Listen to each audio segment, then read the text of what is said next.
Hello, my name is Rex the Dog, and there's been a bunch of these Nintendo Switch 2 experience events held in various cities like New York, Los Angeles, London, Paris, Tokyo. I went to the one that was in Madrid. These happened across April and June. I went at the start of May to the one here in Madrid. Hands-on opportunity with Nintendo Switch 2.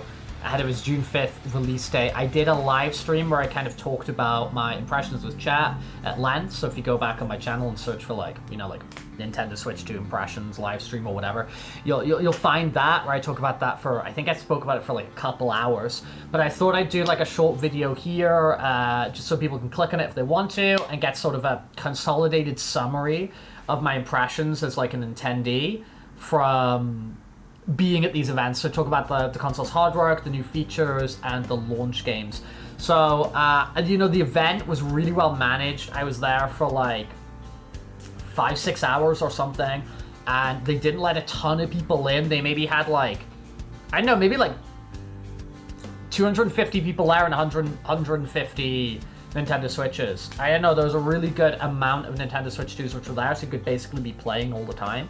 So they sacrificed letting less people go to the experience in the benefit of people at the experience getting play loads and have their impressions or whatever coming out of it. So the handheld itself, so I probably got like 4 hours of just like actually with the console, whether it's using Gamepad Pros, whether it's using Joy-Cons, whether it's using Joy-Cons in the dog ears, whether it's using Joy-Cons on their own, whatever, mouse mode, all that sort of stuff. So I think I can speak on this thing ahead of it coming out in a couple of weeks. So retains the hybrid handheld TV design as the other one, as you know, but it feels like a lot more premium.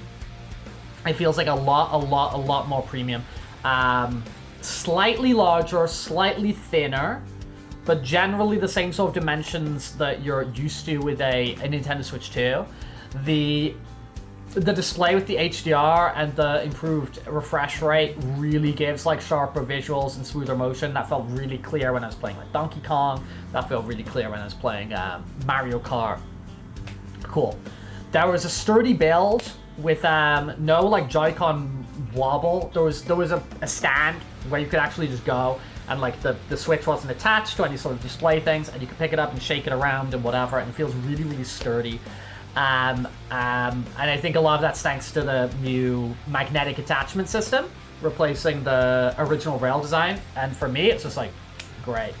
Felt lighter than expected despite its increased power, in my opinion. Maybe it's slightly less portable because of its wider size, but I don't know if you'd be bringing this thing out and about with the price tag that's kind of attached to it. I mean, that's just on you. The Joy-Cons are larger. The ergonomics of them are a little bit better, snappier buttons, feels a bit more premium, as I said. Feels just more premium and adult, with it just being like black and of a better build quality and whatever.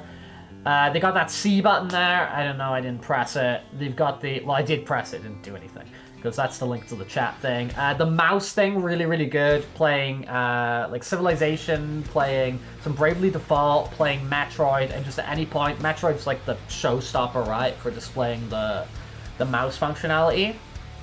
You can just at any point just be playing like this, put the mouse down, switch back, no going through menus or whatever. Really impressive. Asked if I could try out the mouse on my leg, on my jeans, and it worked fine on there. So I think it's gonna mice it up on whatever kind of surface you chuck it on. Pro controller, smooth stick, snappy buttons, comfortable way. It's got like paddles on the back, like programmable back buttons. I probably won't get a Pro controller. I've never really gone and got them, but it's there. The dock curved, didn't really get to see much of the dock, but I know it supports 4K output and all that sort of stuff, so that's kind of sick, Battery life, dunno. Worried about the battery life. I think it could really easily be like 2 hours of battery life. I don't know, we'll see. We'll see what happens, but obviously that's not something I can test at this event. Mouse mode I've talked about was cool. Game chat, can't really talk about that. Performance, as I said, felt really, really nice.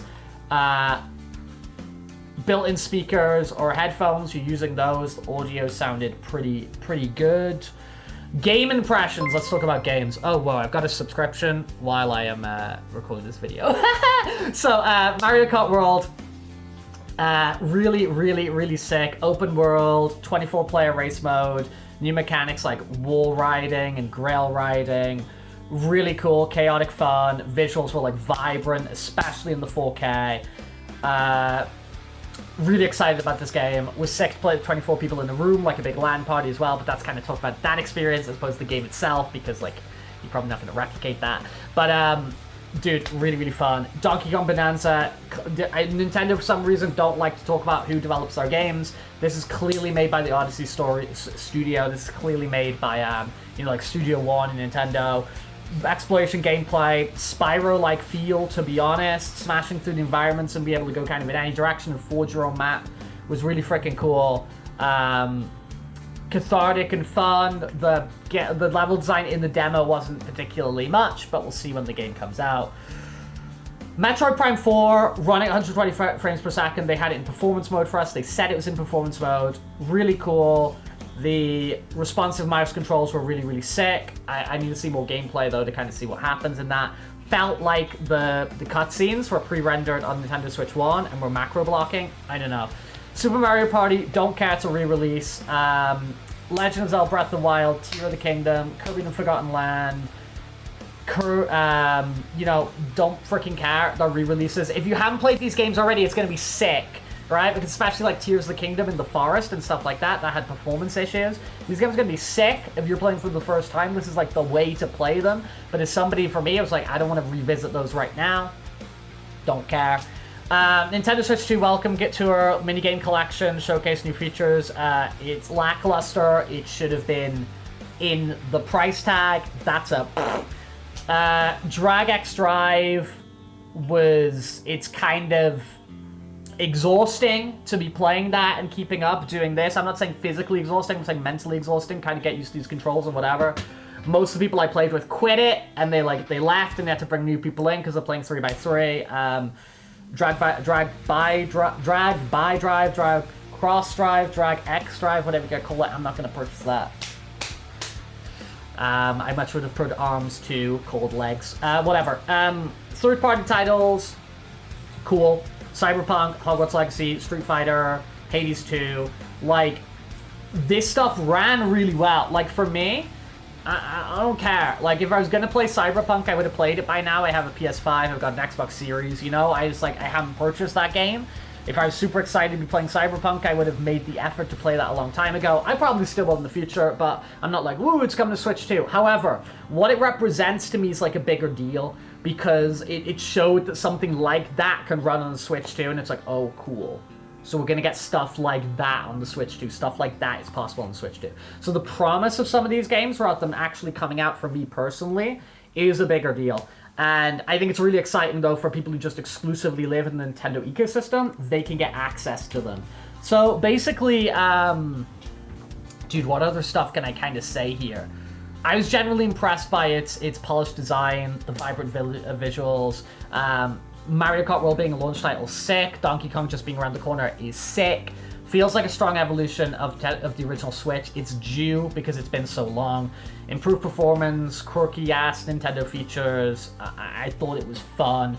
My criticisms will be, like, it doesn't really, like, feel like this huge next-gen leap, but I guess nothing does at this point, right?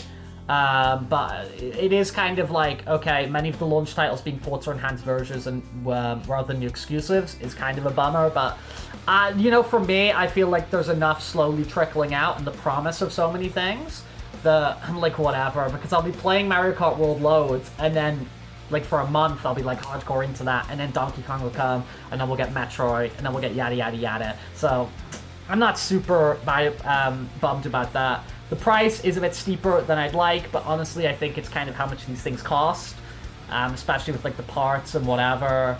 But yeah, I'm excited for this thing. The event they did was really good.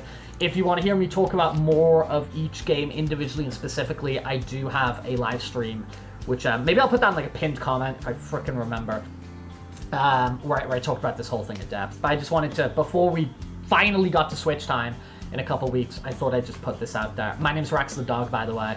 If you like talking about video games, you like furry stuff, you like fursuit, you like VR, I've got a VTuber avatar thing now, 3D guy who goes like this.